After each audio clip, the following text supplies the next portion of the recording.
ஒரு சின்ன கிராமத்துல பாலு பாபுன்னு ரெண்டு சகோதரர்கள் தனித்தனி குடும்பமா வாழ்ந்து வந்தாங்க.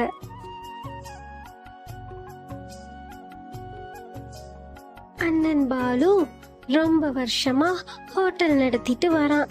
பாலு செய்யற பிரியாணிக்கு அந்த கிராமமே அடிமை. எவ்வளோ அதிகமா விலை வச்சாலும் அந்த கிராம மக்கள் அவன்கிட்ட பிரியாணி வாங்கி சாப்பிடுவாங்க. ஒரு நாள் எப்பவும் போல பாலு ஹோட்டல்ல பிரியாணி சாப்பிட கூட்டம் ரொம்ப அதிகமா இருந்துச்சு. அந்த வழியா வந்த பாபு மனைவி அதை பார்த்துட்டு, அப்படி இவங்க பிரியாணியில என்ன இருக்குன்னு இவ்வளோ கூட்டம் வருது, கிராம மக்கள் இருங்க, நாளைக்கு நான் பிரியாணி கடை போடுறேன், உங்க எல்லாரையும் என் கடைக்கு வர வைக்கிறேன்னு அவ வீட்டுக்கு போனான். பாபு மனைவி வீட்டுக்குள்ள வரப்ப பாபு, இவ வீட்டுல இல்லனா வீடு எவ்வளோ அமைதியா இருக்கு அப்படின்னு சொல்ல, பாபு மனைவி, என்னையா சொன்ன? இல்லம்மா, நீ வீட்டுல இல்லாம என்னால இருக்கவே முடியல, ரொம்ப அமைதியா இருக்குன்னு சொன்ன. ஓ அப்படியா, இங்க பாரியா, உன் அண்ணன் கடையில அவ்வளோ கூட்டம் வருது அந்த பிரியாணி சாப்பிட. அவர் ஒரு பிரியாணி 150 ரூபாய்க்கு விற்கிறாரு. நான் சொல்றத கேளு, நாம நாளைக்கு பிரியாணி கடை போடலாம். அதுவும் சிக்கன் பிரியாணி 20 ரூபா, மட்டன் பிரியாணி 40 ரூபா, சரியா? என்னது 20-40? அடி போடி, சிக்கன் மட்டன் விற்கிற விலைக்கு 20-40 போட்டா நம்ம தலையில துண்டை போட்டு போக வேண்டியதுதான். நாம என்ன தினமும் அப்படி கொடுக்க போறோம்? ஆரம்பத்துல 3 நாளைக்கு மட்டும் ஆஃபர்னு கொடுப்போம். நல்ல டேஸ்ட் பார்த்துட்டாங்கன்னா அதுக்கப்புறம் நம்ம கடையை விட்டு போகவே மாட்டாங்க. இன்னொரு விஷயம் கேளியா, என் ஃப்ரெண்டு சொன்னா, பக்கத்து கிராமத்துல ஒரு பிரியாணி மாஸ்டர் இருக்காராமா. அவர் செஞ்சா காத்துலயே பிரியாணி வாசத்துக்கு எல்லாரும் மயங்கிடுவாங்களாமா. நம்ம அவரை வச்சு பிரியாணி செஞ்சு ஹோட்டலை நடத்திக்கலாம், சரியா? என்னடி சொல்ற? எனக்கு என்னமோ இது சரியா வராதுன்னு தோணுது. யோ, உன்கிட்ட நான் பிரியாணி கடை வைக்கலாமான்னு கேட்கல, நாம வைக்கிறோம்னு சொன்னேன். என்ன புரிஞ்சுதாயா? நல்லா புரிஞ்சது. குரங்குக்கு வாக்கப்பட்டா மரத்துக்கு மரம் தாவிதானே ஆகணும். இன்னும் என்னெல்லாம் செய்ய காத்திருக்காளோ. அடுத்த நாள் விடிஞ்சதும் பாபுவும் அவன் மனைவியும் பிரியாணி கடை ஆரம்பிச்சாங்க. என்னப்பா பாபு, நீயும் பிரியாணி கடை போட்டுட்டியா?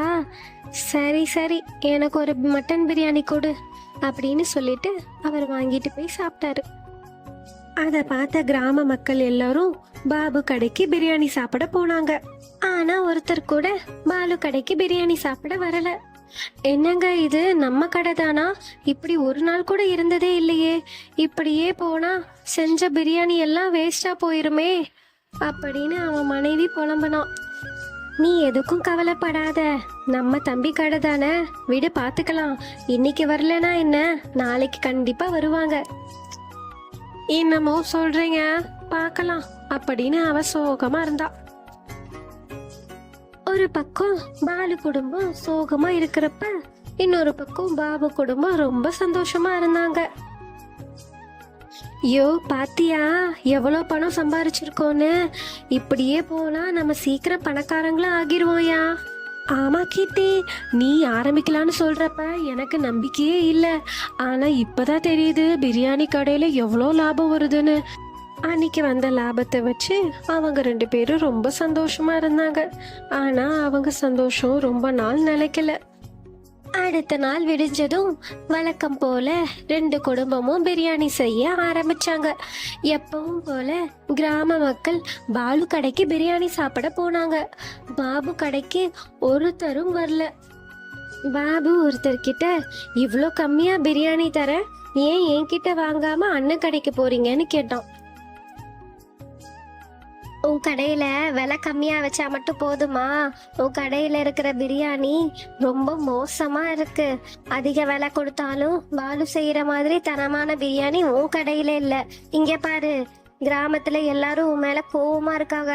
என்கிட்ட கேட்ட மாதிரி வேற யார்கிட்டயும் போய் கேட்டுறாத, அப்புறம் அடிச்சிட போறாங்க. என்ன அடிப்பாங்களா? அவ்வளோ கேவலமாவா இருக்கு?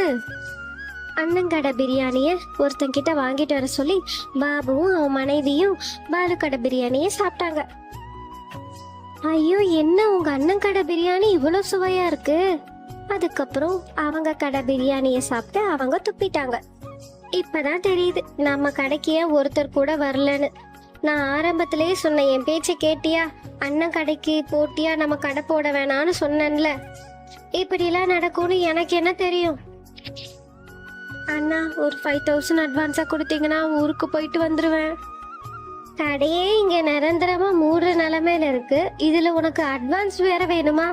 போடா பேசாம. பாலுவும் அவன் மனைவியும் அவங்க கடைக்கு வந்து, கவலைப்படாதீங்க, எங்க கடைக்கு வாங்க, நாம எல்லாரும் ஒன்னா பிரியாணி கடை நடத்தலாம்னு சொன்னாங்க. எங்களை மன்னிச்சிருங்க அண்ணா, உங்களுக்கு போட்டியா நாங்க பிரியாணி கடை வச்சிருக்கோம்னு தெரிஞ்சும் எங்களை வந்து கூப்பிடுறீங்க. தப்ப உணர்ந்த பாபுவும் அவன் மனைவியும் எங்களை மன்னிச்சிருங்கன்னு சொல்லி அண்ணன் கடைக்கு போய் சுவையான பிரியாணி செஞ்சு எல்லாரும் சந்தோஷமா வாழ்ந்தாங்க.